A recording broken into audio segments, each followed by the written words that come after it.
প্রয়োজন ফুরিয়ে গেলে ওষুধ যেমন বিষে পরিণত হয়, ঠিক তেমনই মানুষের চাহিদা যখন আপনার কাছ থেকে ফুরিয়ে যাবে তখন আপনিও তার কাছে একটি অপ্রয়োজনীয় জিনিস হয়ে পড়বেন।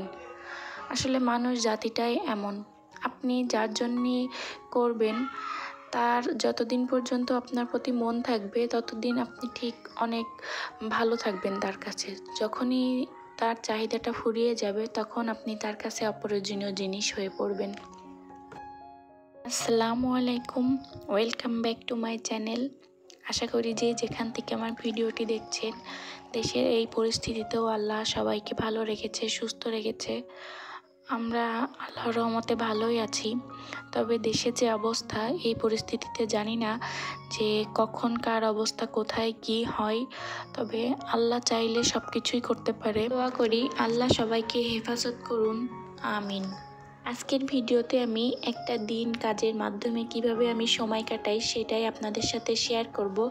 আশা করি এই ভিডিওটি আপনাদের ভালো লাগবে। সকালে উঠে আমি নিজে ফ্রেশ হয়ে নিয়েছি, আর ছোট মেয়েটা ঘুমাচ্ছে আর বড় মেয়েটা তো উঠে গিয়েছে, তো তাকে আগে ফ্রেশ করে দিয়েছি। তারপরে আমি সাইদার বাবা যেহেতু চলে যাবে তো তার খাবারের ব্যবস্থা করেছি। তো আজকে নাস্তা বানানোর সময় দেখলাম ফ্রিজে একটা ডিম আছে, তো দ্রুত মাথায় আসলে বুদ্ধি খাটিয়ে একটা ডিম দিয়ে আসলে কি করা যায় এটাই ভাবছিলাম, আর তেমন কোনো বাজারও ছিল না।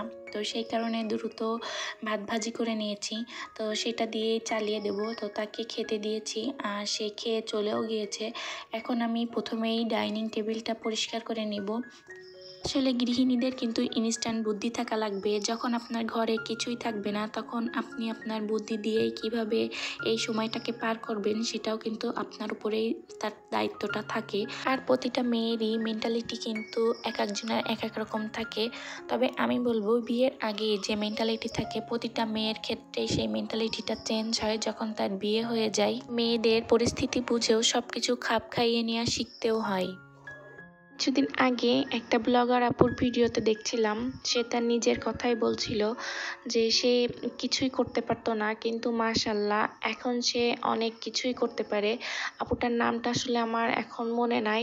তো সেই আপুর কথা মনে করে আমি আজকে আমার কথাটাই বলছি। আমি তো বাড়ির বড় মেয়ে, তো আমি খুব আদুরেরই মেয়ে ছিলাম। কোনো কাজই তো করতাম না, বরং কোনো কাজ করতে বললেও করতাম না। তারপরে আবার কোনো কাজ তেমন করে পারতামও না। তো আমার যখন বিয়ে হয় তখন আমার আম্মু সাইদার বাবাকে বলেছিল যে আমার মেয়ে কিন্তু একটা পেঁয়াজও কাটতে পারে না। তো সে বলেছিল যে না, আপনার মেয়েকে দিয়ে আমি কোনো কিছুই করাবো না, তার হাতটা কেন নষ্ট করব। এই কথাগুলো যে একটা আবেগের কথা, তো বাস্তব জীবনের কিছু কথাই আজকে আপনাদের সাথে শেয়ার করব। তো যাই হোক, এদিকে আমি সবকিছু গুছিয়ে নিচ্ছি। আমার ছোট মেয়েকে আমি ওই পাশের বেডে রেখে এসেছি, সে ঘুমাচ্ছে।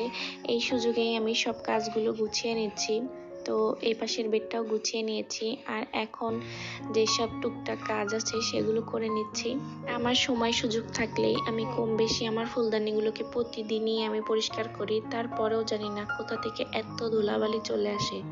যাই হোক, সাইদার বাবার সাথে যখন আমার বিয়েটা হয় তখন বিয়ের 4 মাস পরে আমরা বাসাটা নিয়ে নিই। আমরা দুই পরিবারের অমতেই বাসাটা নিয়েছি। তো তারপরে এইভাবেই আসলে সংসার জীবনটা শুরু করেছিলাম।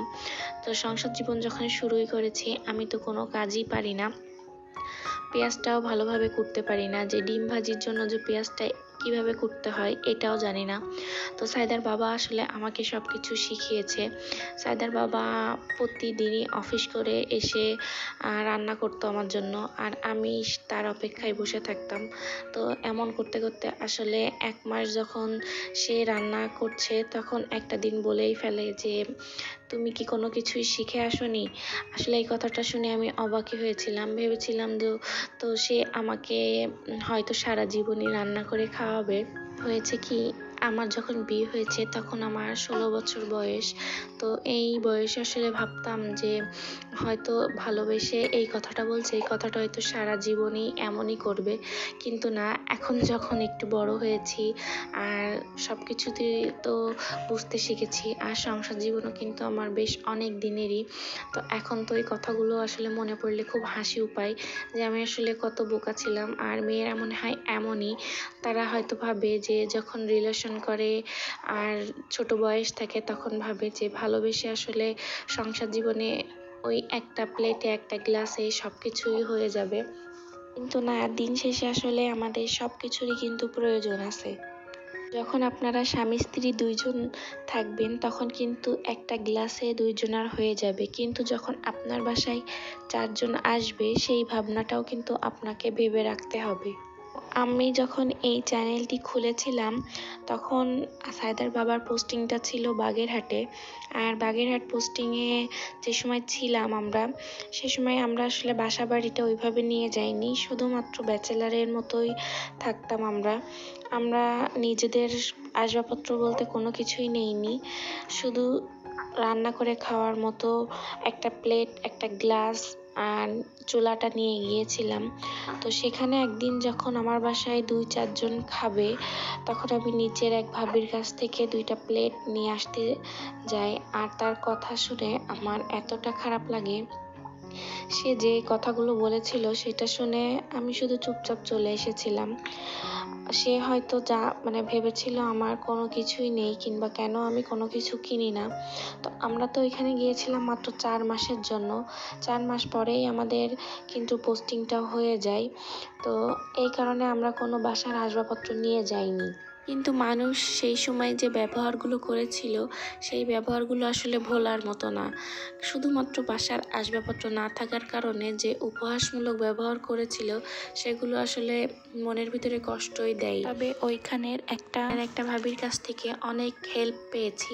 আমি আসলে এই চ্যানেলটি যখন খুলি তখন তো আমি কোনো কিছু আসলে বাসার নিয়ে যাইনি। আবার আমি এই চ্যানেলটি যখন খুলেছি তখন তো আমার ট্রাইপডও ছিল না।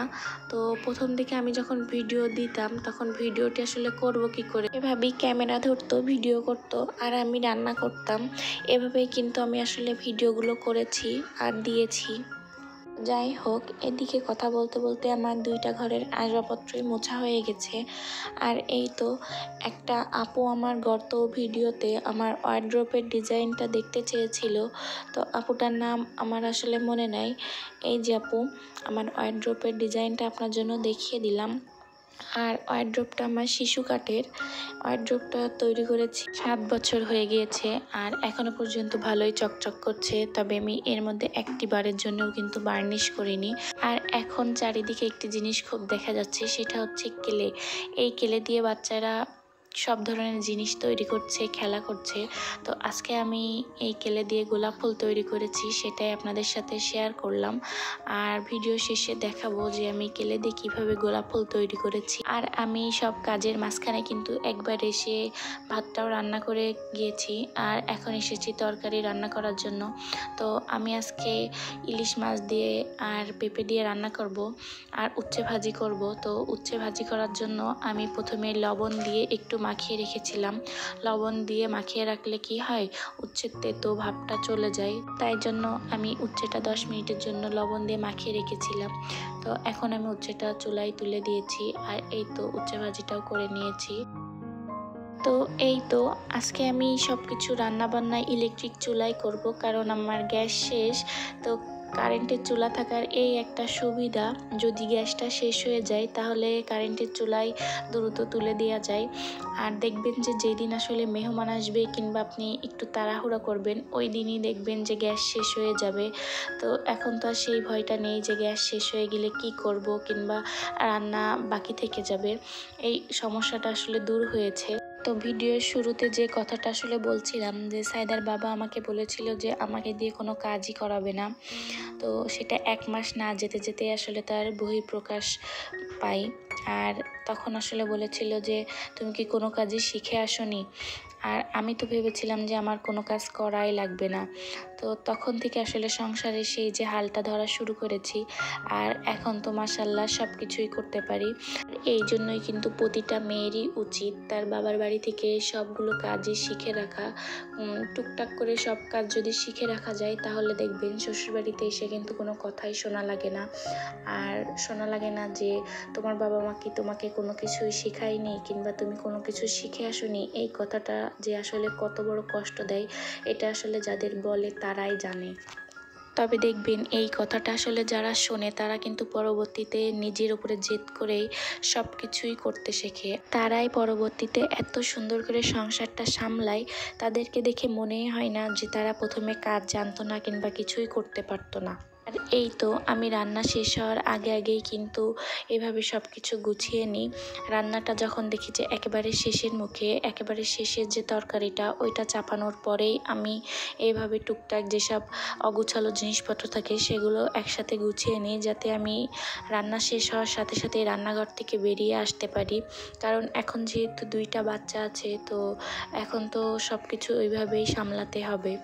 তো আগে একটা সময় ছিল যখন 2জনার আর সংসার ছিল, তখন আমার 2জনার তরকারি রান্না করতে আর ঘরবাড়ি গোছাতেই সময়টা চলে যেত। আর তখন রান্না করতে আমার 1:30 2টা বেজে যেত। আর এখন আমি সব কিছু কিন্তু 1টার মধ্যে কমপ্লিট করি। বাচ্চাও সামলাতে হয়, আবার সংসারটাও সামলাতে হয়। তো এই জন্যই বলি মেয়েরা আসলে পরিস্থিতিতেই সব কিছুই করতে পারে, যে কোনো পরিস্থিতি মোকাবেলা করার জন্য তারা প্রস্তুত থাকে।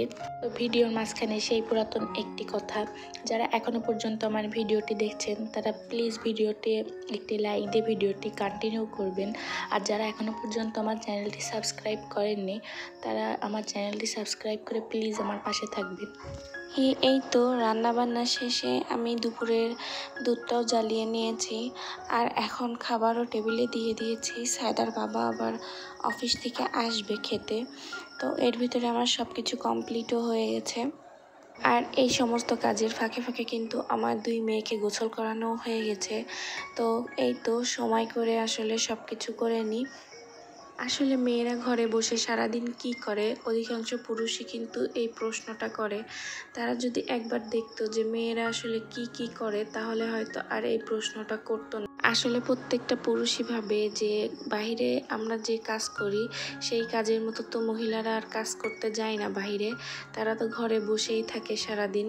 তো আর এমন কি, তবে সংসার সামলানো, বাচ্চা সামলানো প্লাস সব কিছু করা এ যে কতটা কঠিন, এটা যদি পুরুষ মানুষ বুঝতো তাহলে হয়তো মহিলারা আর এই অভিযোগটা করতো না। আর এই তো বিকালে একটু সময় পেয়েছি, এই ফাঁকেও কিন্তু বসে নেই, টুকটাক ঘরে যেসব কাজ থাকে সেগুলোও কিন্তু করে নিই। আর আজকে একটা DIY করছি। আমি এই যে ক্লে দিয়ে কিছুদিন আগে একটা গোলাপ বানিয়েছিলাম, তো সেটাই আবার আপনাদের সাথে শেয়ার করছি আমি আসলে কিভাবে বানিয়েছি। তো এইভাবে 2-1টা করে বানিয়ে আগে শুকিয়ে নিচ্ছি, কারণ একসাথে করে রাখলে কি হয়, এটা গায়ে গা লেগে একবারে নষ্ট হয়ে যায়। তো সেই কারণে 2-1টা করে আমি শুকিয়ে নিচ্ছি, তারপরে আমি একসাথে সেট করব। আর এই তো সন্ধ্যার টাইমে আমি আমার ছোটো মেয়ের কাঁথাগুলো আর জামাগুলো একবারে আয়রন করে রাখছি, কারণ এখন যেহেতু বৃষ্টির সিজন, তো বৃষ্টির সিজনে কাঁথাগুলো কিন্তু রোদ পাচ্ছে না আর ঠান্ডা ঠান্ডা একটা ভাব থাকে, সেই কারণে আমি একটু গরম করে নেওয়ার জন্য কাঁথাগুলো আয়রন করে নিই। আর সন্ধ্যাবেলা আমি নাস্তাও তৈরি করে নিয়েছি অফ ক্যামেরাতে। তো এই তো আজকে সারাদিনের রুটিন আমি আপনাদের সাথে শেয়ার করলাম। আজকে এই পর্যন্তই, সবাই ভালো থাকবে।